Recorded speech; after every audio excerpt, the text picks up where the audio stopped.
This story is generated and narrated by AI. If you notice any glitches in the voice, feel free to leave a comment. Your feedback helps improve future videos. Before we begin, have you ever heard a broadcast you weren't supposed to hear? Leave your answer in the comments below. There was no proper road up to the station, just a single dirt trail, winding through damp pine forest and jagged rock, barely wide enough for the supply vehicle that dropped me off and vanished without even a goodbye.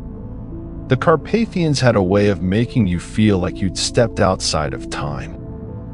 The trees were ancient, silent, heavy with mist that never lifted, and the deeper we drove, the more I noticed how the signal on my phone had disappeared. Not even the emergency bar stayed lit. I didn't mind. I'd taken this job for that very reason: isolation. The tower came into view as we rounded a final bend. A squat, rust-stained metal building perched on a stony ridge, topped with an angular radio antenna that looked like it hadn't moved since 1983. A red warning sign, faded almost to pink, hung on the fence. State property. Do not approach without clearance. The driver, a local man named Merrick, muttered something in a language I didn't recognize, handed me my gear, and left without waiting for a reply. Inside, it was colder than I expected. The air smelled of oil and damp metal.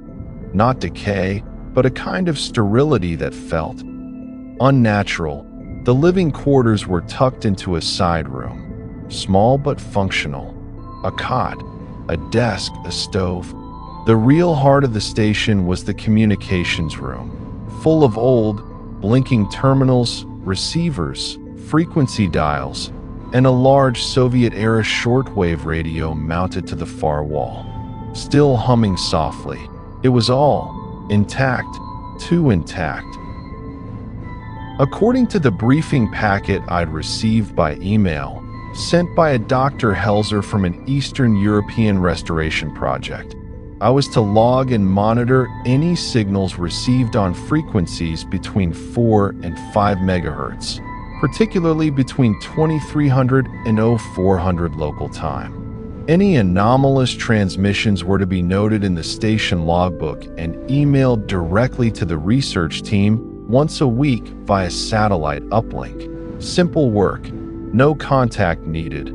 I was to remain in the tower for 30 days, alone. The first night passed quietly. I sat by the main receiver, tuning through static, trying to familiarize myself with the routine. The frequency range had its share of atmospheric noise, occasional bursts of coded transmissions in Polish or German. Some of it clearly military, some of it less clear, nothing out of place, but the silence of the woods pressed in through the walls. There were no animal sounds, no wind, just the slow pulse of static and the gentle hum of electricity. I told myself it was just the altitude, the isolation, adjusting to the rhythm, but I still found it hard to sleep. On the second night, it changed.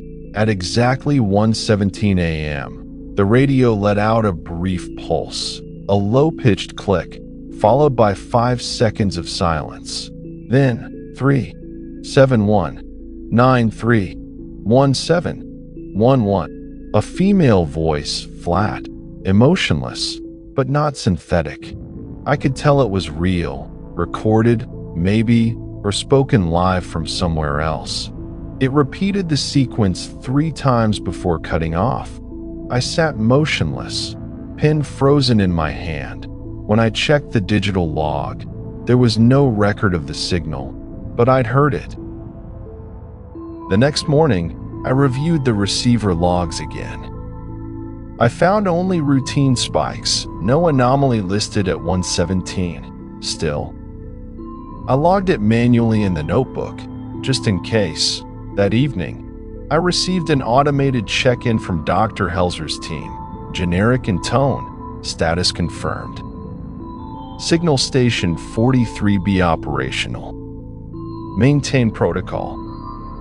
Do not engage with open channels unless authorized. It made no mention of the numbers, so I didn't either. By the fifth night, it had become a pattern. Always the same time. Always the same voice. 3, 7, 1, 9, 3, 1, 7, 1, 1. Then silence. I stopped sleeping altogether. Instead, I began to anticipate it, sitting with the radio, fingers shaking slightly over the dial, listening as that strange string of numbers played out like a code meant only for me. I tried tracing the signal, but each time I tuned to the supposed point of origin, the receiver snapped back, as if some invisible hand corrected it. And then, on the sixth night, a new sound came through. Not numbers, not a voice, just breathing, ragged, distant, but human. It lasted for almost a minute before cutting out. The next morning, I ventured outside the tower for the first time since I arrived. I don't know why, maybe just to convince myself there was still a world out there. The forest felt different, heavier. The mist had thickened overnight, clinging to the ground like it had grown a skin. I walked down the gravel path leading to the old supply shed and found something half buried in the dirt, a torn fragment of a page from a logbook, just like mine, only the writing was manic, jagged. It listens, even when the signal stops. Do not answer the call. It knows your name.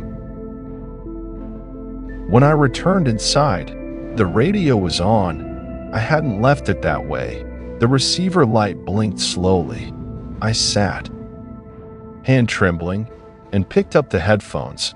For the first time, the voice spoke something else, not numbers, just 2 words. Hello.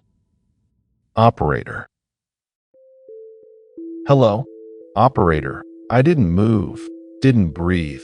The voice was clear, female again, but this time not emotionless.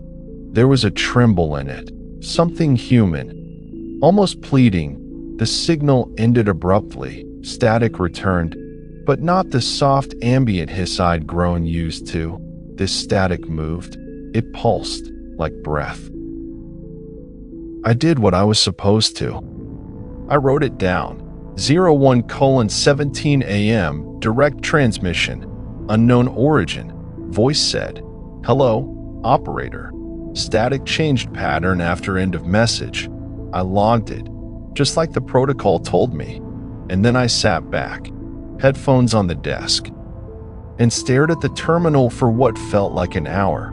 I should have shut the system down, should have walked away, but instead, I did something else, something stupid.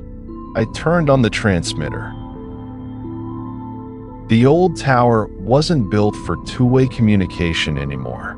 The send functions had supposedly been disabled, but the light flicked red, power surged, and before I could stop myself, I pressed the mic button and whispered, "Who is this?"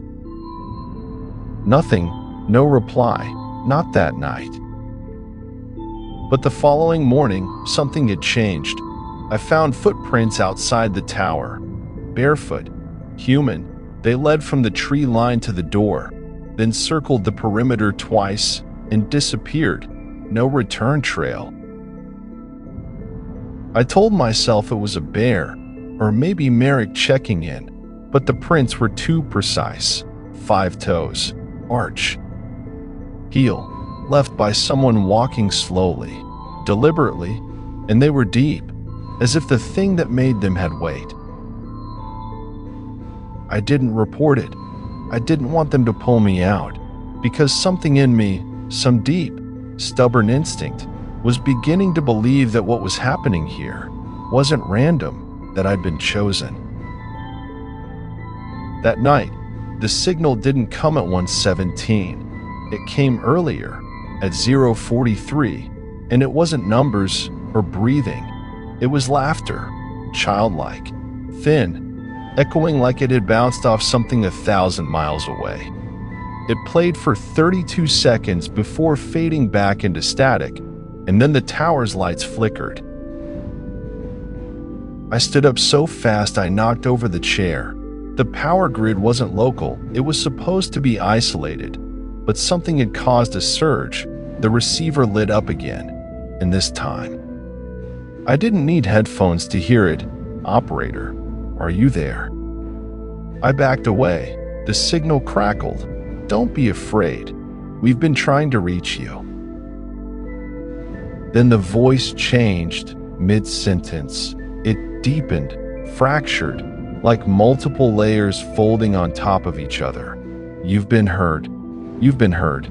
You've been heard." The line went dead. I sat down and waited until dawn. The forest that morning was still, dead still. Even the mist had stopped moving. I made coffee with shaking hands and kept glancing at the woods through the small observation window, and I realized something else. The antenna was no longer pointing true north. It had turned by a full 45 degrees. I tried to force it back using the control dial. Nothing responded. Manual override failed too. It was as if the system had reprogrammed itself. At 10 a.m. sharp, I received another check-in email from Dr. Helzer's team. Only this one was different.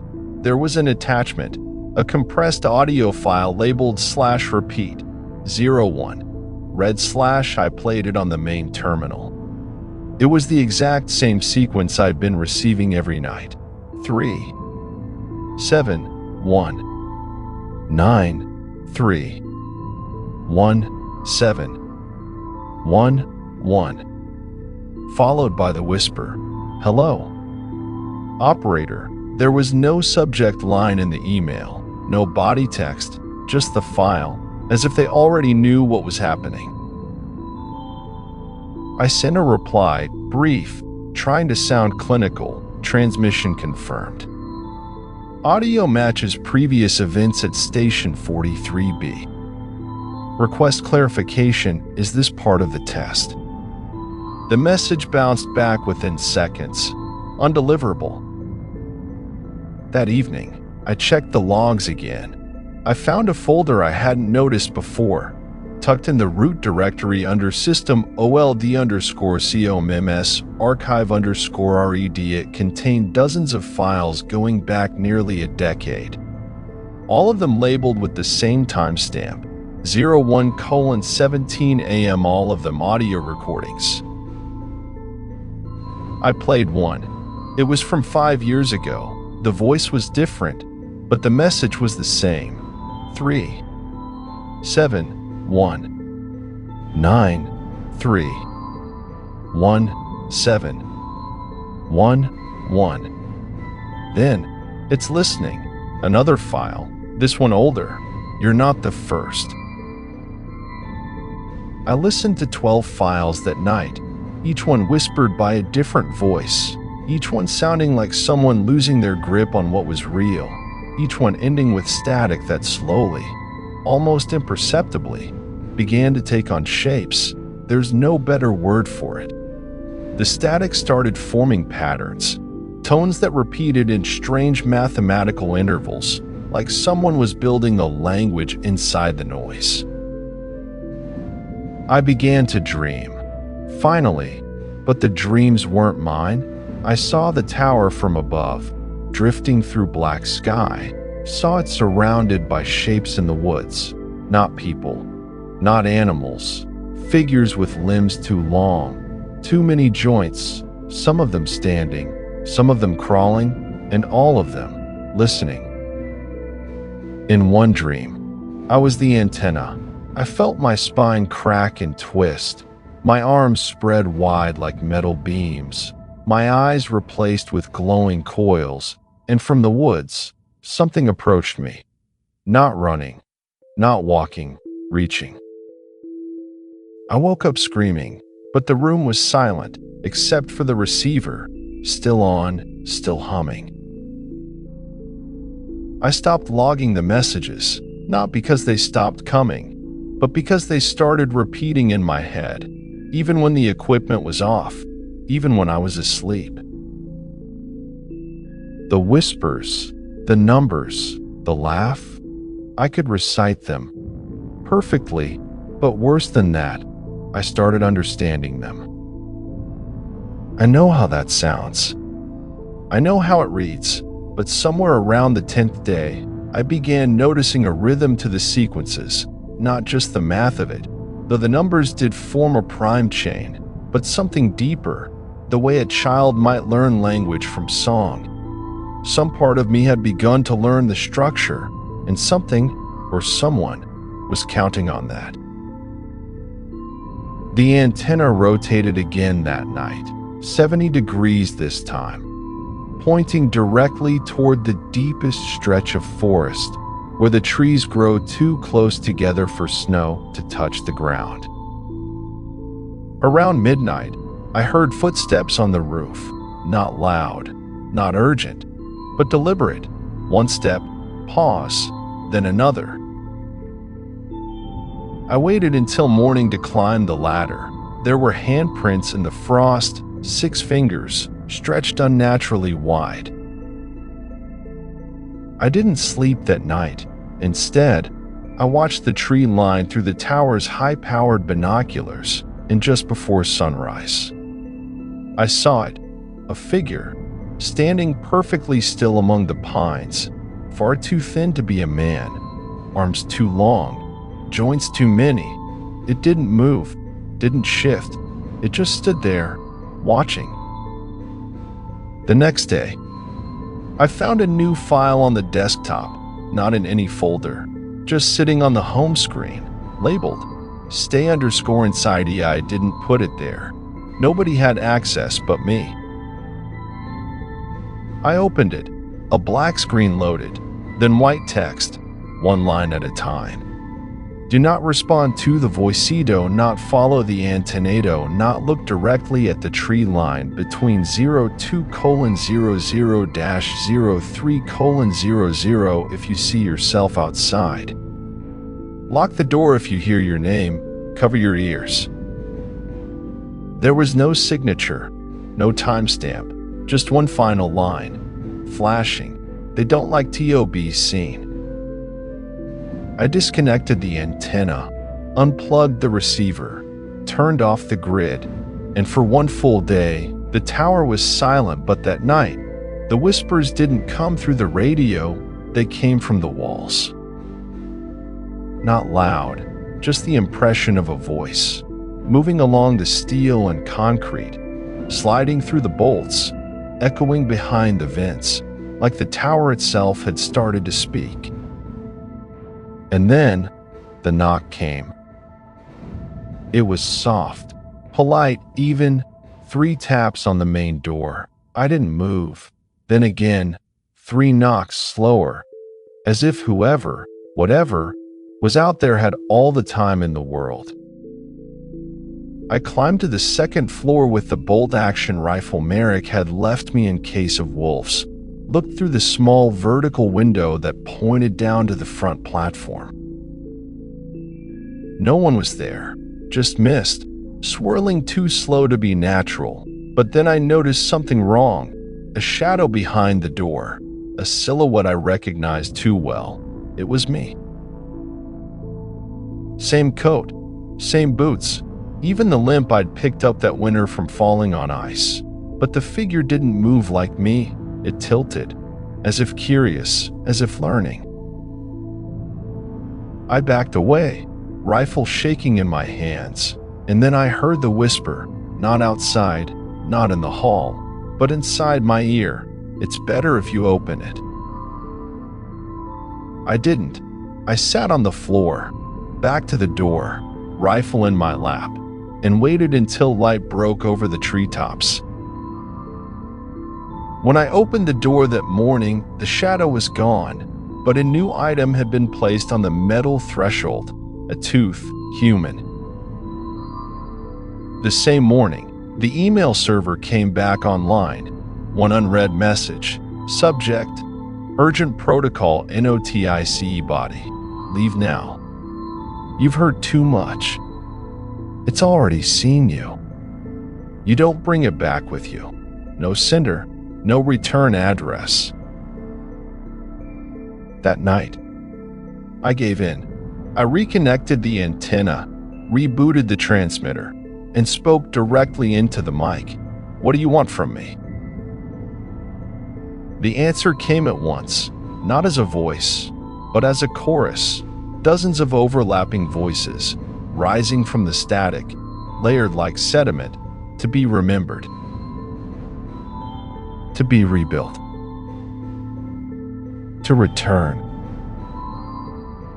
And then one last whisper, softer than breath: Operator, you've already helped us.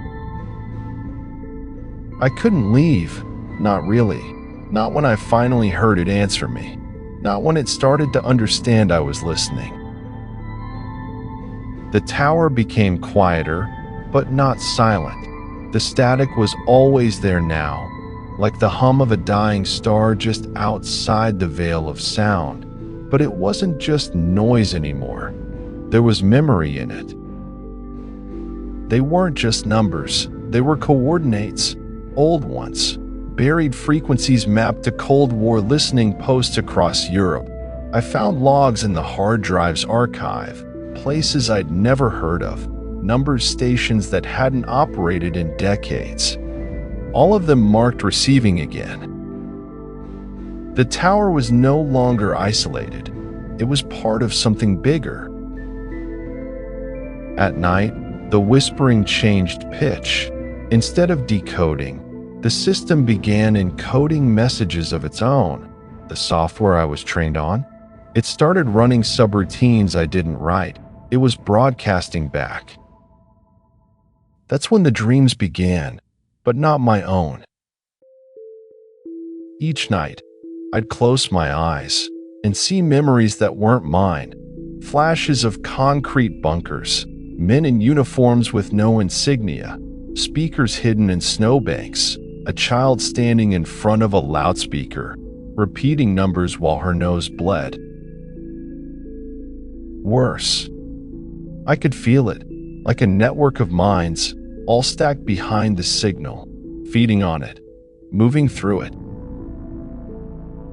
I tried again to shut down the system, unplug the equipment, pull the breakers. This time, the tower didn't allow it. The floor beneath the generator began to vibrate. The bolts groaned. A voice came over the PA, a voice I recognized as my own, whispering back everything I'd said over the past 3 weeks, but out of order, jumbled, as if someone was reconstructing me. I found the old hatch under the bunk, a trapdoor I hadn't noticed, probably sealed since the 60s. I pried it open, flashlight in hand. Beneath the tower was a maintenance shaft, and beyond that, a tunnel. No maps had mentioned it. The passage curved downward, carved straight through bedrock, and on the walls, someone had scratched symbols I couldn't read. Some looked like runes, others like electrical diagrams for machines that shouldn't exist. The air grew colder as I went deeper. The whispers followed me, not from behind, but ahead. After maybe 30 meters, the tunnel opened into a chamber, stone-lined, dry. At the center was a pillar, covered in steel plating, bolted shut, with a speaker mounted at the top, and on it was etched the word, host. As I approached, the speaker crackled. Then I heard my own voice. Again, operator locked, relay activated.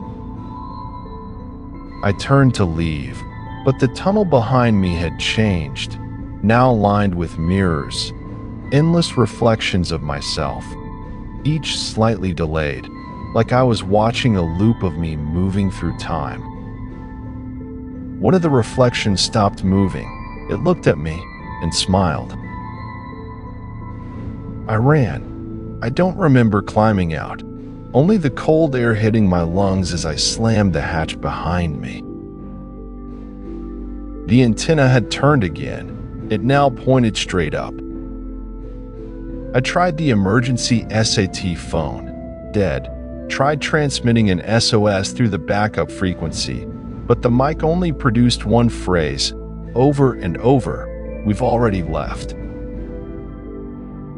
That was 3 nights ago. I haven't slept since. The forest is closer now. Not in a metaphorical sense. I mean that literally. The tree line has moved. Closer each morning. Shrubs and roots I swear weren't there before now creep toward the tower's base, like the forest is reaching for the signal. I saw movement in the snow this morning, not tracks, but drag marks, like something pulled itself across the clearing. The power hasn't gone out once since I turned it back on. The system wants to run. The antenna wants to broadcast. And the voice is clearer than ever. It's not one voice now. It's hundreds, some pleading, some instructing. One in particular has grown louder, a calm, measured tone, and it keeps saying the same thing. Open the hatch. Bring the host to the surface. I won't. I've sealed it. I've bolted the entrance, welded the casing shut, but I can feel something pressing from beneath. If you're hearing this, if this file somehow reached your system, please know I did everything I could to stop it. But if this tower begins to broadcast again, if the signal finds your frequency, then it's too late. Because the forest will already be moving, the voices will already know your name, and the tower, wherever it appears next, will be listening. Just like it listened to me. If you were in that tower, would you have stayed after hearing the whispers? Comment stay if you'd keep listening, or run if you'd escape while you could. Don't forget to subscribe for more psychological horror stories whispered in the shadows.